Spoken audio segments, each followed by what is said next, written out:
ایک بزرگ رحمۃ اللہ تعالی علیہ، ان کے پاس ایک شخص آتا ہے، کہنے لگا کہ میں نے بڑا عجیب خواب دیکھا ہے، آپ برائے کرم اس خواب کی تعبیر تو بتائیے۔ میں یہ خواب دیکھتا ہوں کہ میں ایک جنگل اور ایک ویرانے میں ہوں اور اچانک میرے پیچھے شیر دوڑ پڑتا ہے۔ اب شیر میرے پیچھے ہے اور میں آگے ہوں، میں دوڑتا ہوا چلا جا رہا ہوں، اچانک میرے پاؤں کو بریک لگتی ہے، میں ٹھہر جاتا ہوں، رک جاتا ہوں اور اللہ کا شکر ادا کرتا ہوں کہ اس نے مجھے کھائی میں گرنے سے بچا لیا۔ آگے کھائی تھی، پیچھے شیر ہے اور اس کھائی کے اندر ایک سانپ جو ہے وہ تنا کھڑا ہے۔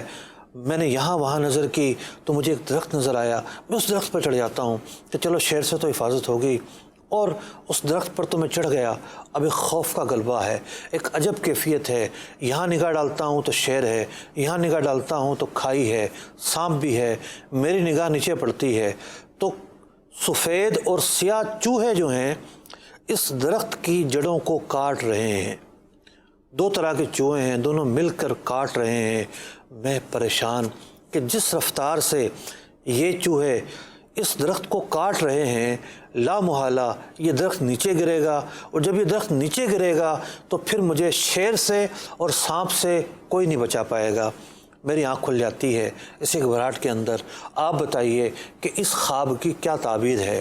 وہ بزرگ رحمۃ اللہ تعالی علیہ بیان کرتے ہیں کہ تو نے جو یہ خواب دیکھا ہے، جو جنگل ہے، جو ویرانہ ہے، اس کی مثال دنیا کی ہے کہ جو دنیا ہے یہ اسی طرح ایک جنگل کی مانند ہے، اور بندے، بہت سارے بندے ہیں، وہ دنیا میں اسی طرح بھٹک رہے ہیں، اور شیر کی مثال ملک الموت کی ہے، اور تو نے جو گڑھا دیکھا ہے یہ تیری قبر ہے، اور جو تو نے سانپ دیکھا ہے اس کی مثال عذاب کی ہے، اور تو جس درخت پر چڑھا ہے یہ تیری عمر ہے۔ یہ چوہے، سفید اور سیاہ چوہے جو ہیں، سفید چوہوں سے مراد دن کی روشنی ہے اور سیاہ چوہوں سے مراد رات کا اندھیرا ہے۔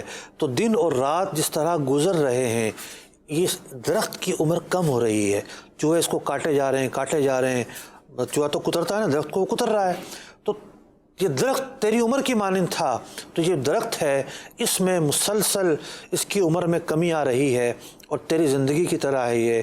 تیری زندگی جو ہے، جو صبح اور شام ہے، رات اور دن ہے، یہ تیری زندگی کو کم کر رہے ہیں، گھٹائے چلے جا رہے ہیں۔ تو فرمایا کہ یہ زندگی جو ہے یہ اس طریقے سے کم ہوتی چلی جا رہی ہے۔